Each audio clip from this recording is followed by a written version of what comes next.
Vano menganggapnya sebagai kencan sementara Kinan menganggapnya sebagai pertemuan bisnis.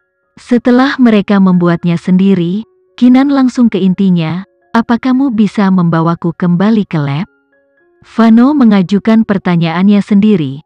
"Aku mendengar Diandra menyelesaikan desain yang membuat nenekku puas. Desain itu milikku, dia mencurinya dariku. Namun, desain yang dia miliki palsu," ungkap Kinan. "Apakah kamu punya bukti? Karena kamu bisa menuntut." Kinan tersenyum misterius, "Tidak perlu. Dia akan tersandung kesalahannya pada akhirnya." Itu menggelitik minat Vano. "Apa maksudmu? Apa rencanamu? Itu bukan urusanmu. Kamu belum menjawab pertanyaanku." Kinan menariknya kembali ke alasan mengapa mereka bahkan berbagi makan malam di restoran. Vano mengaku, "Nenek telah membuat keputusannya. Diandra harus kembali ke lab. Bahkan aku tidak bisa berbuat apa-apa. Kecuali kamu mengeluarkan buktinya, dia akan tetap tinggal. Tidak ada bukti, setidaknya tidak ada yang akan mereka percayai. Karena kamu juga tidak dapat melakukan apa-apa tentang ini, maka aku akan pergi mencari lab baru untuk menyelesaikan penelitian. Nikmati makan malammu, aku akan pergi." Kinan menyimpulkan sebelum berdiri untuk pergi. Tangan kuat Vano terulur untuk menariknya. Kinan terkejut dengan kontak yang tiba-tiba. Dia berbalik dan menatapnya dengan dingin. Mata Vano tertuju padanya. "Makanannya belum datang. Kenapa buru-buru?" "Aku datang ke sini untuk berbicara bisnis denganmu, bukan untuk makan malam. Karena pembicaraan sudah selesai, tentu saja tidak ada alasan bagiku untuk tinggal," bantah Kinan dengan tegas dan nyenyak. Dia tidak bermain keras untuk mendapatkan karena dia tidak pernah tertarik untuk datang untuk makan malam dengan dia di tempat pertama. Baginya, Vano tidak lebih dari mitra bisnis. Karena tidak ada urusan yang tersisa untuk didiskusikan, tidak perlu bagi salah satu dari mereka untuk memperpanjang sambutan mereka. Entah kenapa, Vano merasa dimanfaatkan. Dia ditendang ke samping karena Kinan sudah selesai dengannya. Mungkin di seluruh dunia, hanya Kinan yang akan memperlakukannya seperti ini. Vano menyerah tanpa daya. "Aku bilang tanganku terikat ketika harus menendang Diandra keluar. Tapi aku tidak bilang aku tidak bisa membantumu kembali ke lab." Seperti yang dia harapkan, Kinan duduk kembali. Secara naluri, Vano menarik tangannya. "Tapi bukankah nenekmu melarangku masuk lab?" Kinan berargumen sebelum menambahkan, "Sebenarnya aku tidak perlu kembali, penelitian dapat berjalan dengan baik dengan dukungan lab lain.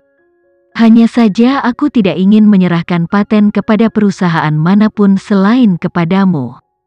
Mata Vano berbinar gembira. Dia sangat gembira karena Kinan bertindak untuk kepentingannya. Namun, apa yang dikatakan Kinan selanjutnya mengirimnya kembali ke kenyataan.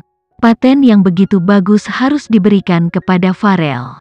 Vano terdiam. Dia seharusnya tahu, di matanya, dia tidak lebih dari orang yang sayangnya melekat pada putranya. Oleh karena itu, jika terlalu merepotkan, tidak wajib aku harus kembali ke lab keluarga Dirgantara, kata Kinan jujur. Dia memberitahu Vano, bahkan tanpa dukungan keluarga Dirgantara, dia akan mencapai kesuksesan. Vano menatapnya dan menjawab sambil tersenyum, "Jangan khawatir, akan selalu ada tempat untukmu di lab, jika aku ada hubungannya dengan itu. Solusinya sebenarnya sangat sederhana dan aku bersumpah tidak akan ada yang bisa melakukannya. Untuk menghalangi jalanmu." "Solusi apa? Ya ampun, aku lapar. Bagaimana kalau kita lanjutkan ini setelah makan malam? Dua bisa bermain di game ini."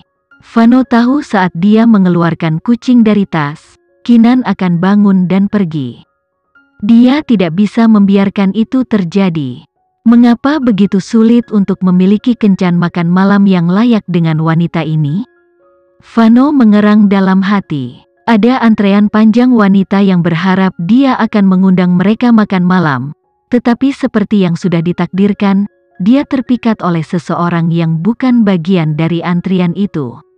Tentu saja, bahkan Vano sendiri terkejut dengan seberapa dalam dia jatuh cinta pada wanita yang duduk di seberangnya. Kinan menyipitkan matanya ke arahnya seolah membaca pikirannya. Vano gelisah di kursinya, khawatir dia akan meninggalkannya. Dia diselamatkan oleh pelayan karena sebelum dia bisa mengambil keputusan, makanan mereka tiba. Vano telah memesan hidangan lengkap yang nikmat. Semuanya sangat indah. Vano membantu Kinan mengiris sepotong steak dan meletakkan potongan daging merah yang berair di piringnya. Makanan spesial restoran ini adalah steak, cobalah. Kinan mengambil peralatan makannya tanpa berkata-kata dan mulai makan. Vano menatapnya dan wajahnya bersinar dengan senyum yang memuaskan. Masakan apa yang menjadi favoritmu? Kita harus melakukannya lebih sering. Tidak, Kinan langsung menolaknya. Maksudku kita harus melakukan ini lebih sering sebagai sebuah keluarga. Bawa Farel bersama kita. Vano segera mencoba taktik lain. Kinan mengangkat matanya untuk menatapnya. Dia berkata langsung, jangan ikat Farel ke dalam ini. Selain itu, aku tidak harus melihatnya sekarang. Aku hanya berharap keluargamu menepati janjimu, dan biarkan aku membesarkannya selama beberapa tahun. Senyum Vano sedikit berubah.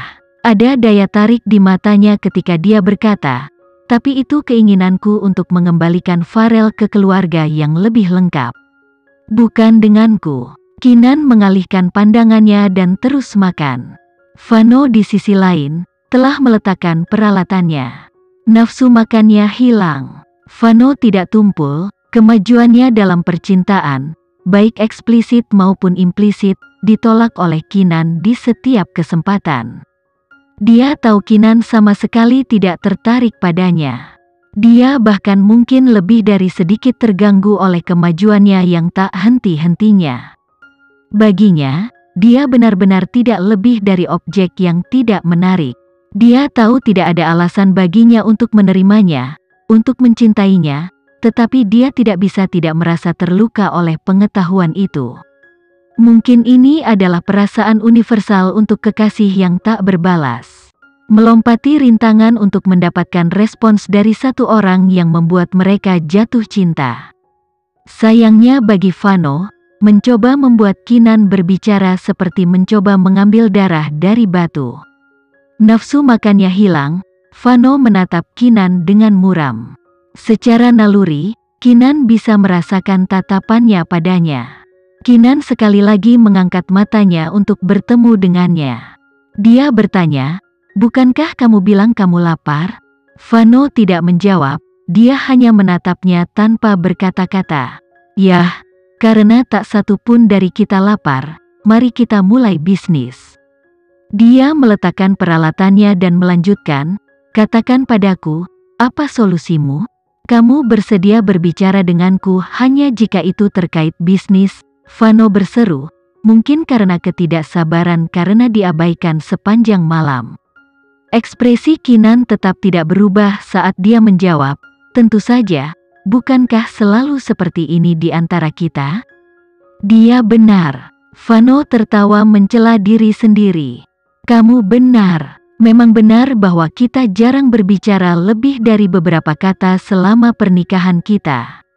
Hubungan kita selalu steril dan profesional. Aku senang kamu melihatnya seperti itu juga. Jika aku tahu, aku akan memperlakukanmu lebih baik. Maafkan aku, Vano mengaku tiba-tiba. Dia akhirnya berhasil mematahkan ketenangan Kinan, tetapi tidak banyak. Kinan sedikit terkejut dengan permintaan maafnya, dia pasti tidak mengharapkan itu. Dia melihat ketulusan di sepasang mata yang terus menatapnya. Kinan, apakah kamu menyesal menikah denganku? Tidak ada ruang untuk penyesalan dalam hidupku, jawab Kinan jujur. Penyesalan hanyalah beban baginya. Hidup adalah konstan bergerak maju. Tidak ada gunanya menyesali hal-hal di masa lalu karena Kinan percaya seseorang selalu bisa menggunakan masa kini dan masa depan untuk memperbaikinya.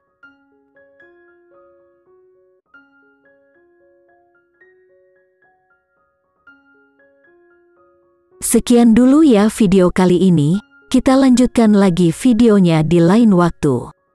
Oh iya, bagaimana menurut kalian? Semoga bisa sedikit menghibur kalian semua. Untuk teman-teman yang baru nonton, jangan lupa subscribe ya, hehehe. Dan kalau teman-teman ada yang ingin gabung langganan, bisa langsung gabung saja untuk dapat fitur yang menarik dan sedikit membantu Mimin. Terima kasih banyak sudah menonton, sampai jumpa lagi, bye.